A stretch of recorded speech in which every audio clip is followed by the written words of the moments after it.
کہ یہ کلام ایسا کلام ہے کہ جس کلام سے جس کی نسبت جڑ جاتی ہے وہ شخص، وہ چیز، وہ شخص قدر و منزلت والا ہو جاتا ہے۔ اللہ کے نبی صلی اللہ علیہ وسلم کے ساتھ اس کلام کی نسبت جڑی تو اللہ رب العزت نے اللہ کے نبی صلی اللہ علیہ وسلم کو سید الانبیاء والمرسلین بنا دیا، تمام نبیوں کا سردار بنا دیا۔ جو فرشتہ لے کر آسمان سے آیا اللہ تعالیٰ نے اس کو تمام فرشتوں کا سردار بنا دیا، اور جس مہینے میں قرآن اترا اللہ تعالیٰ نے اس مہینے کو تمام مہینوں کا سردار بنا دیا، تمام مہینوں کا سردار بنا دیا، اور جس کے سینے میں یہ قرآن محفوظ ہوتا ہے اللہ اس کو نبی کا وارث بنا دیتا ہے، اس کو نبی کا وارث بنا دیتا ہے۔ تو اللہ کے نبی صلی اللہ علیہ وسلم نے فرمایا تحروا لیلۃ القدر فی الوتر من العشر الاواخر من رمضان، کہ اللہ کے نبی صلی اللہ علیہ وسلم نے فرمایا کہ رمضان کے اخیر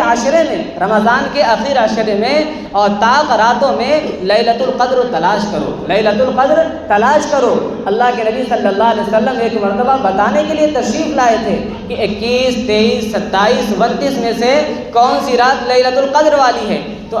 آ رہے تھے تو پھر دیکھا کہ مسجد نبی کے دروازے پر دو لوگ آپس میں لڑ رہے تھے۔ ان دونوں لوگوں کے لڑنے کی وجہ سے اللہ کے نبی صلی اللہ علیہ وسلم کے دماغ سے لیلۃ القدر کی جو تعین تھی وہ ختم کر دی گئی، وہ مٹا دی گئی۔ اللہ کے نبی صلی اللہ علیہ وسلم واپس ہوئے، آپ کا چہرہ سرخ ہو گیا تھا، آپ کا چہرہ لال ہو گیا تھا، آپ غصے سے بھرے تھے، لیکن آپ نے کسی کے اوپر کچھ کہا سنا نہیں۔ اور پھر بعد میں فرمایا کہ لوگوں تمہارے لڑنے کی وجہ سے اللہ رب العزت نے شب قدر کی تعین کو ختم کر دیا ہے۔ اب اگر کوئی شخص شب قدر کو تلاش کرنا چاہتا ہے، اس رات میں اللہ سے قرب حاصل کرنا چاہتا ہے، تو اب وہ 21ویں کی رات ہو، 23ویں کی رات، 25ویں کی رات، 27ویں کی رات، 29ویں والی جو رات ہے ان میں عبادت کرے۔ اور اس میں عبادت کرنے کے بارے میں اللہ رب العزت نے قرآن میں فرما دیا کہ اللہ تعالیٰ اس کو کتنا ثواب عطا کرتے ہیں۔ ہم سورۃ القدر پڑھتے ہیں، انا انزلناہ فی لیلۃ القدر، اللہ پاک نے فرمایا کہ ہم نے اس قرآن کو لیلۃ القدر میں اتارا،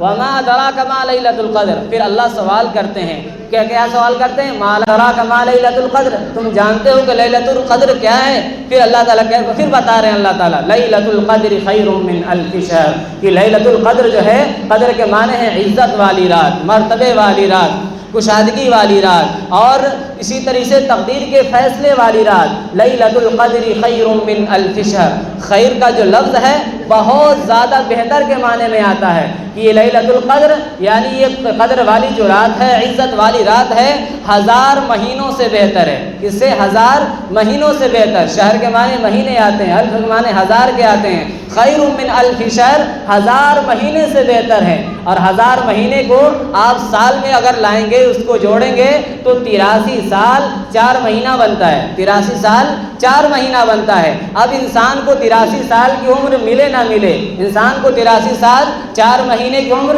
ملے نہ ملے، اگر اس نے اس رات میں عبادت کر لیا اور اس رات کو پا لیا تو اللہ تعالیٰ اس کو 83 سال کی عبادت کا ثواب دیتے ہیں۔ کتنا دیتے ہیں؟ 83 سال کی عبادت کا ثواب دیتے ہیں۔ اب جو اگر 10 سال پالے گا تو پھر اس کا شمار کیجئے،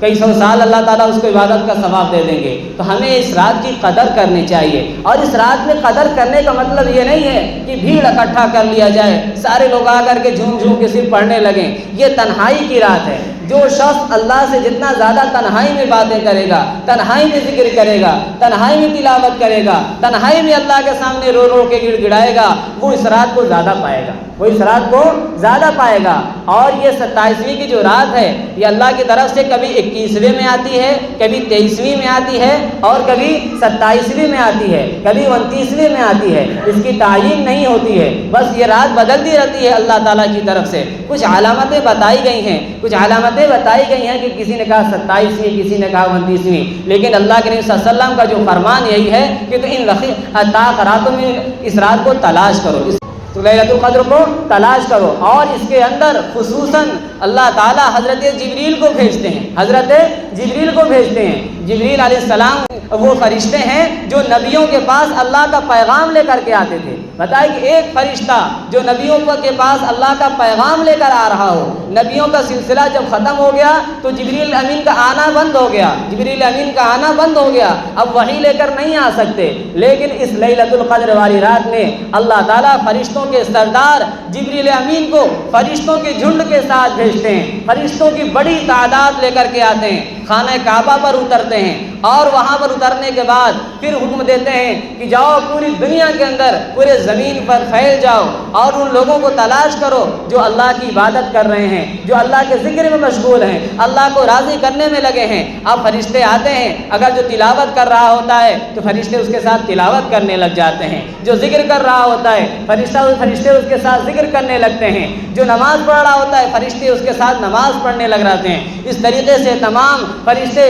عبادت کرنے والوں کے ساتھ عبادت میں شامل ہو جاتے ہیں۔ حتی مطلع الفجر، یہ فرشتے اس وقت ان لوگوں کے ساتھ لگے رہتے ہیں جب تک کہ صبح صادق نہ ہو جائے، فجر کا وقت شروع نہ ہو جائے۔ جب فجر کا وقت شروع ہو جاتا ہے تو فرشتے آسمان کی طرف جاتے ہیں، اللہ سب کچھ دیکھ رہے ہیں، اللہ سب کچھ جان رہے ہیں، فرشتے کہاں گئے تھے، کس سے ملے تھے، اس کے باوجود پوچھتے ہیں فرشتے تم کہاں سے آ رہے ہو، فرشتے تم کہاں سے آ رہے ہو؟ تو فرشتے کہتے ہیں اللہ آپ کے فلاں بندے کے پاس سے آ رہا ہوں، فلاں بندہ آپ کے سامنے گڑ گڑا رہا تھا، فلاں بندہ آپ کے کلام کی تلاوت کر رہا تھا، فلاں بندہ آپ کے سامنے کھڑے ہو کے نمازیں پڑھ رہا تھا۔ تو اللہ تعالیٰ پوچھتے کیا بندوں نے مجھے دیکھا ہے، بندے مجھے جانتے ہیں؟ کہا نہیں۔ تو پھر اللہ تعالیٰ اس آخر میں جو کلام کے بعد کہتے ہیں میں نے اپنے تمام بندوں کی مغفرت کر دی، تمام اپنے بندوں کی مغفرت کر دی۔ یہ مغفرت والی رات ہے، قدر والی رات ہے۔ اور اس اعتبار سے بھی سمجھیں کہ اگر کوئی بہت بڑی منڈی لگتی ہے، بہت بڑی مارکیٹ لگتی ہے جو ہفتے وغیرہ میں کبھی کبھی لگتی ہے، تو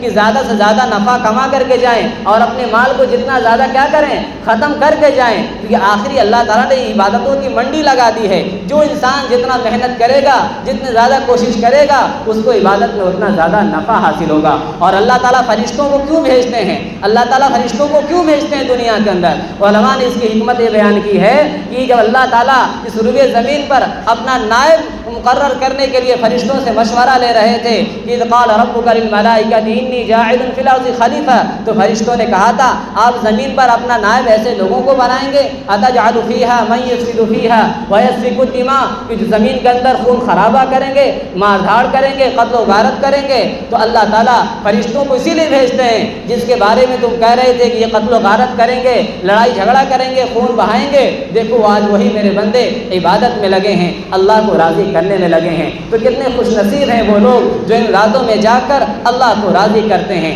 اللہ کو اپنا بناتے ہیں، اور کتنے بدبخت بد نصیب ہیں وہ لوگ جو نہ دن میں روزہ رکھتے ہیں اور نہ رات میں عبادت کرتے ہیں، اور نہ عبادت کرتے ہیں اور مزید یہ کہ ان راتوں میں گناہوں کا ارتکاب کرتے ہیں، گانے سنتے ہیں، بے حیائی کی فلمیں دیکھتے ہیں، اپنے اپنے کانوں کو گناہوں سے آلود کرتے ہیں۔ اللہ رب العزت ہم سب کو اس رات کی قدر دانی کے توفیق نصیب فرمائے۔